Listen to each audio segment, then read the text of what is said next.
I love Jan. I mean, I think that part of the really cool thing about Jan, and I think why she is such an iconic character, is that I think we all as humans connect more over our failures than we do over our successes. Right. And I think Jan was just sort of tripping up and failing in front of us like over and over for many seasons.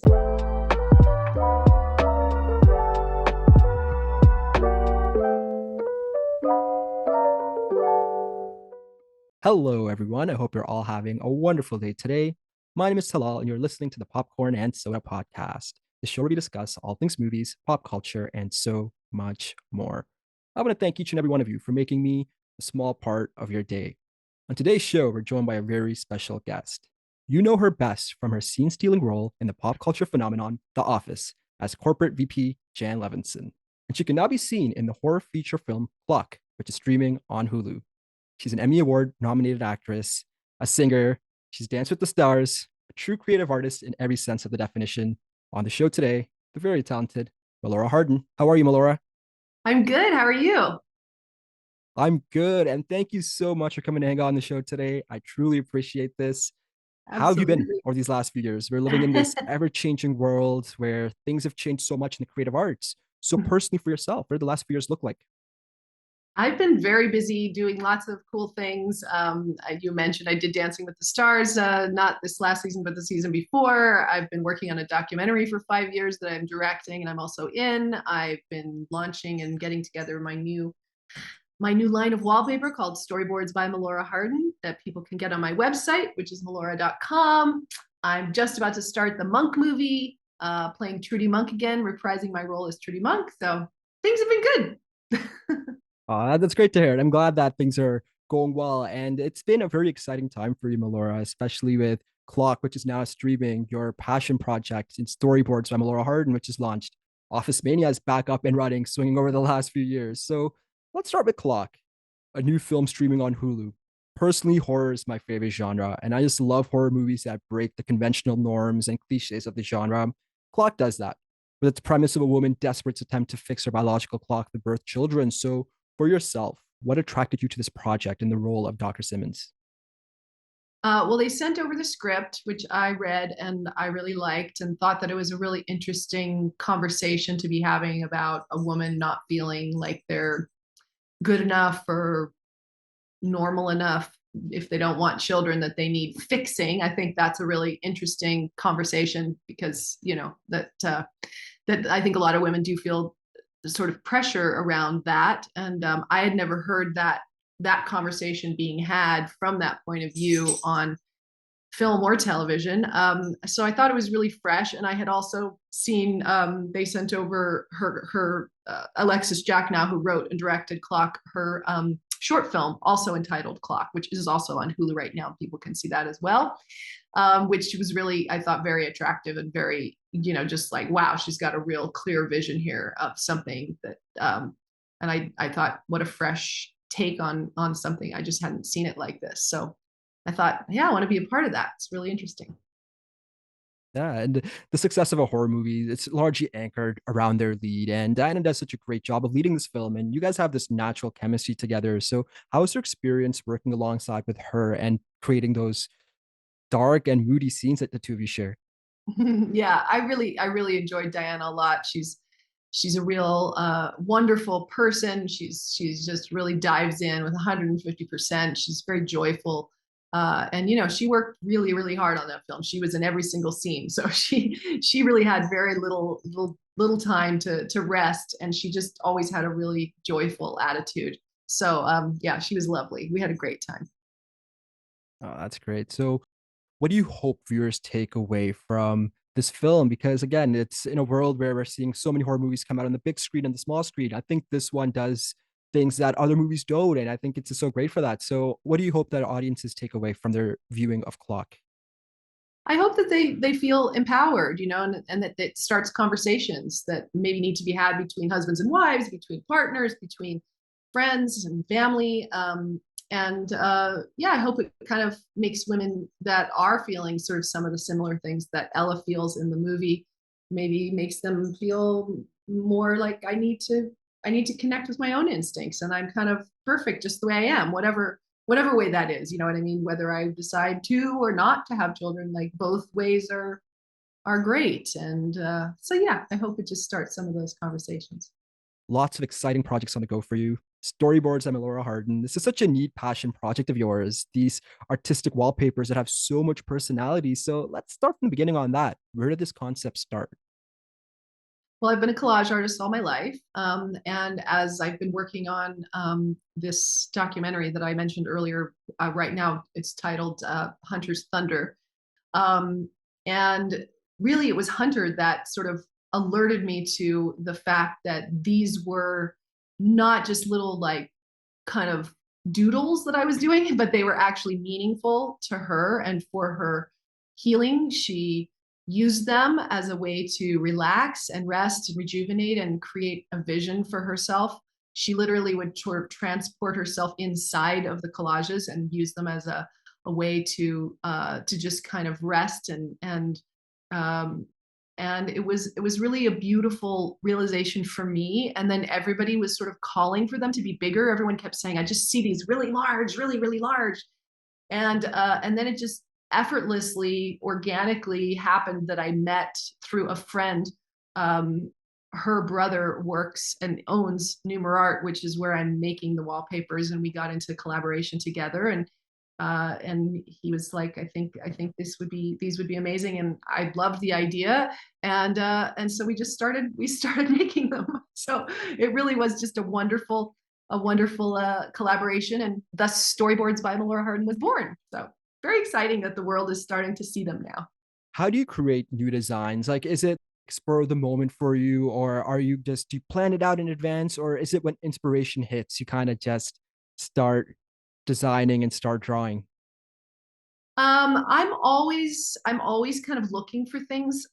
My collages are all made out of just things that I find, paper and magazines and old magazines, and things that are kind of just that just spark my eye, whether it be color or something behind something that might be an ad for something. I'm always looking for the little treasures.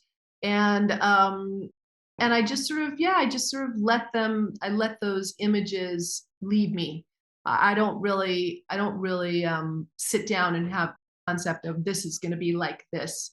I sometimes get a vision for how that image that I've been really attracted to, or that color that I'm thinking in, how it might sort of start, but I don't really, I just sort of I let it happen. I just let it happen. I just sort of try to open myself to the inspiration of, wherever that's coming from, and let it drop into my head and move my hands around. So, what's the long term goal for you when it comes to storyboards and Melora Hardin? Is this passion project you keep just hoping growing over time and creating new designs, or where would you like to see this brand go? Yeah, I mean, I think I will be creating new designs. I also am. I've created a coat out of, I'm starting to, and I have that. So I think that'll probably be available to people, like special order sort of, um, you know, so it's like wearable art.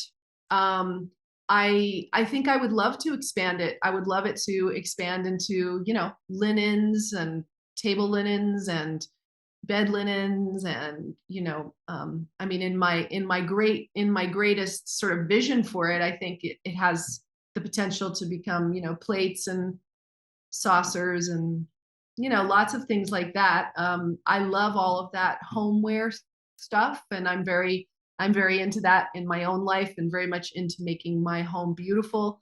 um, and I want it to be available for other people to make their homes beautiful and to fill their lives with joy and color. And so yeah, I mean, I don't know exactly where it'll go, but that's all stuff I've thought about and thought, yeah, like, let's just keep going. Let's just see where it takes us and keep on putting one foot in front of the other. And, I'll keep making the art, and hopefully it'll just expand as, naturally.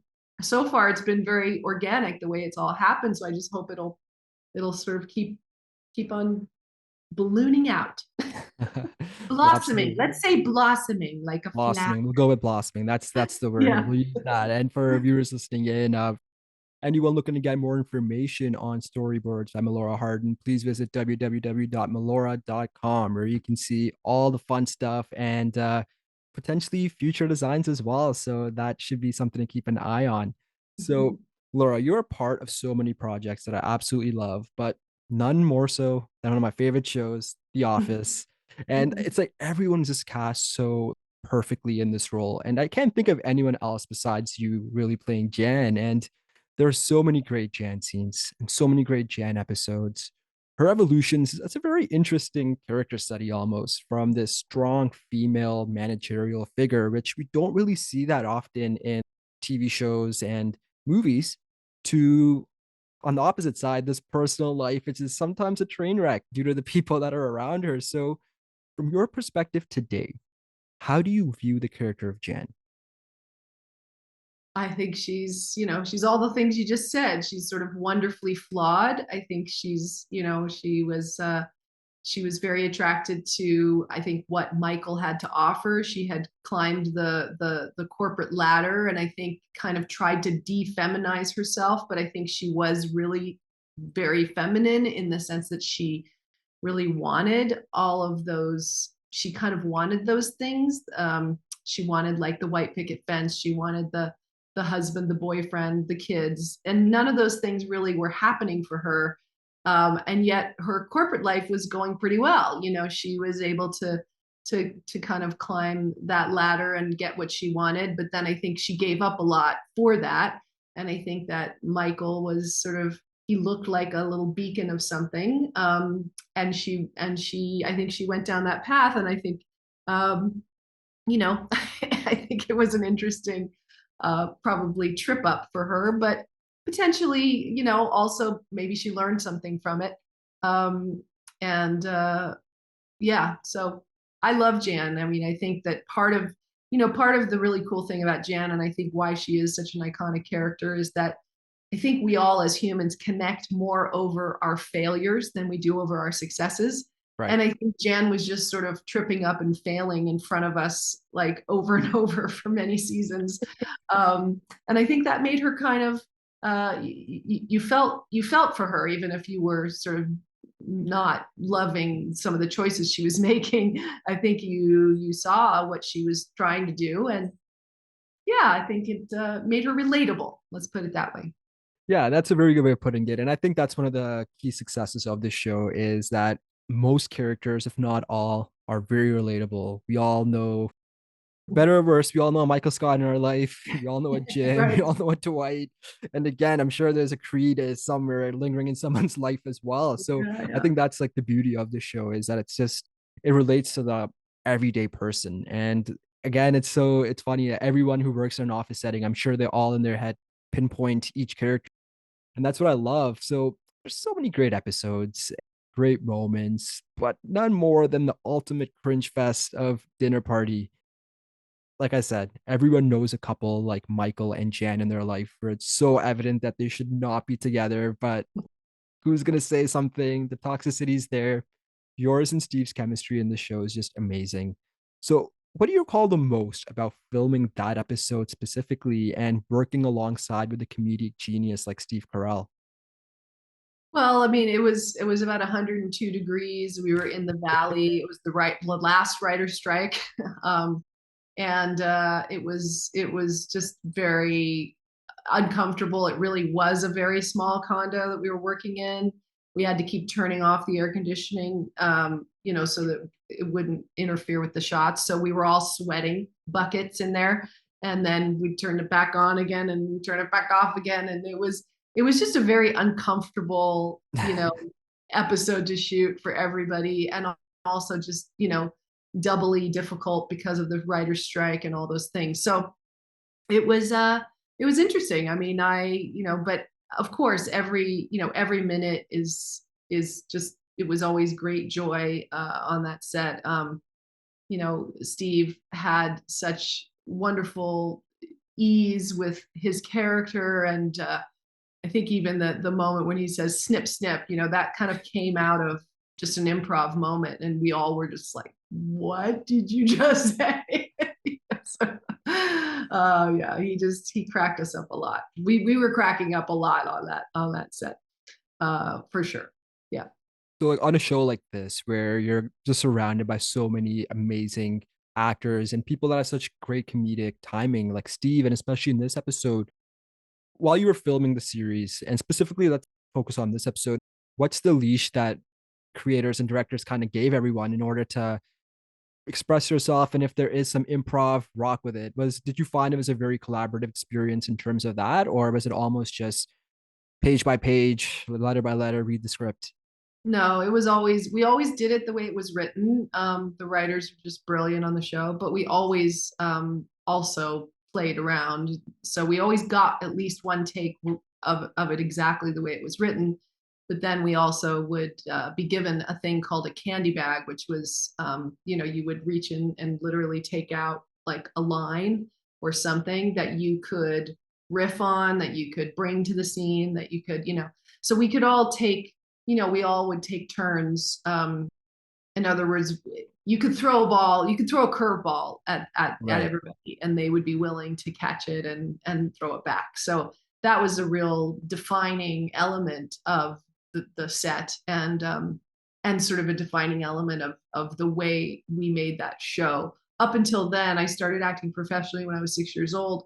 I had never been on a set that was quite that collaborative. I had done a lot of improv on my own, with a company, and growing up taking improv classes. But that was a really, really wonderful and creative environment to be working in for 7 years or whatever it was. It's fascinating. The show is bigger today than it was when it was actually airing. And during the pandemic, I was reading it's one of the most watched and most streamed shows worldwide. So, Mm. how often do you get people still coming up to you till this day saying, "Hey, it's Jan," or they recognize you for Jan just literally anywhere you go? Every day. If I'm out in the world, there are people that recognize me from The Office, and of course, other things I've done too. But yes, all the time. For better or for worse, I guess, right? It's Wonderful. It's wonderful that it's brought so much joy to people, and that it's still continuing, and that it still continues to bring joy, and that we have a whole new generation of yeah. fans, and it keeps on living on. And yeah, I mean, I have no complaints. I think it's wonderful that people are still getting so much out of it, and it's still relevant. It's still relevant and feels modern and feels of the moment. And that's remarkable, to be a part of a creative endeavor that continues to have that kind of staying power. Mhm. Yeah. Now we're living in this world of reboots, revivals, and you're talking about The Office, one of the biggest streaming shows out there, and more prevalent than ever before. New generations are finding it. I'm part of that generation. I never watched an episode while it was airing, saw it all on Netflix, and I just fell in love with it. And there's so many people that are discovering the show daily. So if that day comes and the call comes, would you be interested in coming back for a reboot? Of course, yeah, Yeah. of course. Good. Yeah, I'm about to go do the Monk reboot, so the Monk movie, and I played Trudy Monk on that show, and that was a wonderful experience as well. But I would absolutely revisit Jan. I would step into her skin anytime. I loved her. I loved playing her, and she is me, and I am her, and would absolutely love that. Where do you think Jan is today? Uh, well, when I did the bold type, I played Jacqueline Carlisle in that, and there was an article in, I think, the New York Times, where they talked about Jan, if Jan and Jacqueline, if Jan had become Jacqueline, because Jacqueline Carlisle couldn't be more different than Jan. And it was sort of this fun. It was a really fun article, actually, where the writer talked about that journey to becoming Jacqueline Carlisle from the world of Dunder Mifflin. So who knows? I mean, I would like to think that she's found her way, but I would leave that up to Greg Daniels, the creator of The Office, because I think he would have something more. He would probably come up with something more entertaining than I would come up with. But we are in conversation all the time about that. All He's a friend of right. mine, and we do talk a little bit about Well, fingers Shan. crossed that hopefully Yeah, one day that comes to fruition and we get the whole crew back. Of course, it yeah, can never recapture the original, but it can create something new out of it. And I think that's the beauty of it, right? yeah, Finding people in a right. different stage of their life. So fingers crossed for that, definitely. Uh, Yeah. yeah. One thing that is so fascinating as being creative artists is that we're largely defined by roles that get booked and don't, and how that kind of causes a chain of events that lead us to where we are today. And it's usually for the better where we are. So you have an interesting history with another iconic property, and that's Back to the Future and the role of Jennifer Parker. It's one of my favorite movies, and it's interesting to think if, let's say, you played that character yourself, it would be such a different vibe altogether. And I'm sure you'd bring your own great taste that you had for that role. So you were originally cast alongside Eric Stoltz, who was Marty McFly. What do you recall the most about that entire process, and specifically Eric's portrayal of Marty?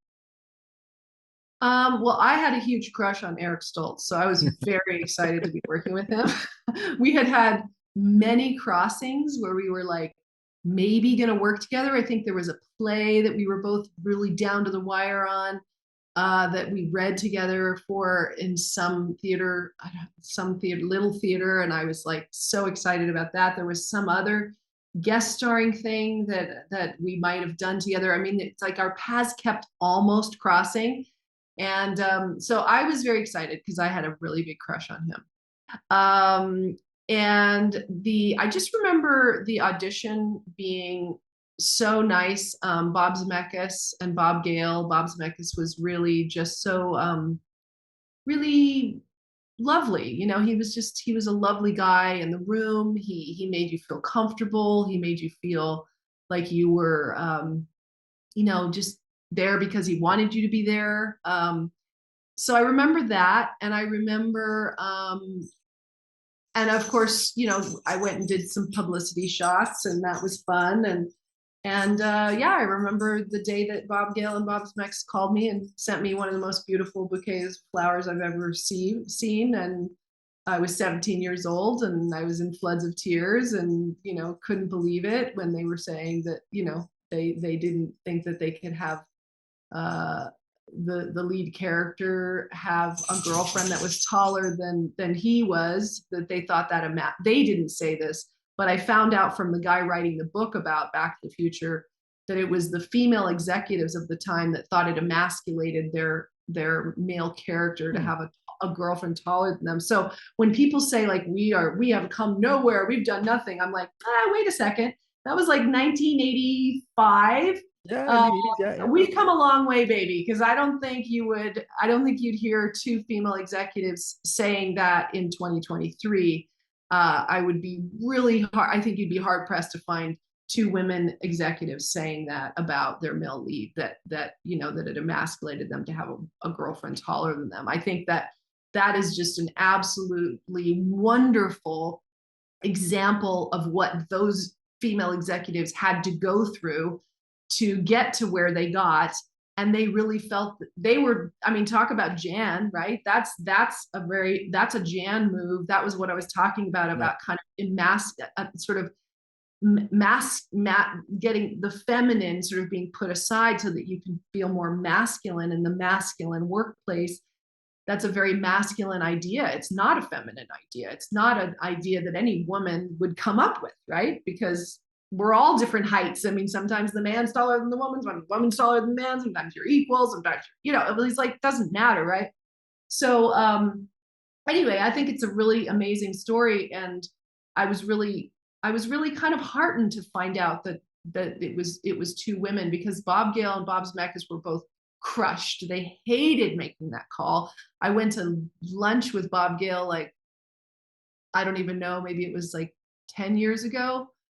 And we had lunch, and he just was like, I both Bob Zemeckis and I both felt like we really wanted you, and we didn't feel like that was a problem at all. And and it was really sweet. So but yeah, I think you're right. If I had done that, then my path would have been different. I wouldn't have ended up on The Office. Probably I would have done something else. It would have just been a different it would have been a different road. It would have been a different path. It just would have. I don't know what it would have been, but I think it's great. It's great the way it went. Yeah. And then, of course, the irony of it, we're talking about a movie about time travel and different timelines and decisions we make in one stage of our life impacting the rest. And I think it's so amazing that you've built this amazing career for yourself and you kept going. And I think it's truly such an inspiring story for every creative artist is that you got to just keep moving forward. There are going to be things that aren't in your control, sadly, but it's all about how you react to those things. And I think that is just amazing that you've managed to build such a wonderful empire of Melora Hardin altogether in this space. So that's Thank you. wonderful. So as we wrap up with Melora Hardin, now time for a segment I call the final act. Laura, I'm going to ask you just 10 rapid fire questions about your likes and dislikes, and I just want the first thing that comes to mind. But All here's the right. catch. We're going to try to get through them in 1 minute or less. Are you up Oh for boy, it? I'll try. What do you prefer more, movies or TV shows? Movies, Watch at home or at a movie theater? movie theater. Favorite movie? The piano. Favorite TV show? Right now, Yeah. uh, right now, The Crown. Favorite season of the year? Spring. Does pineapple belong on pizza, Melora? No. Amen to that. Favorite office character? Jan Levinson. Describe Michael Scott in one word.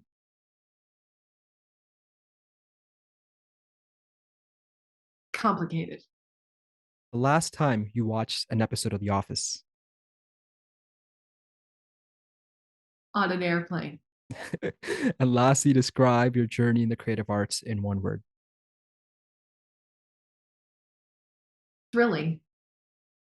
Bam. Hey, you killed it at that, Melora. It's like pretty much right there at the minute marks. That was awesome. And Okay, appreciate good. the honest answers. And that's wonderful. I love that Michael Scott line there.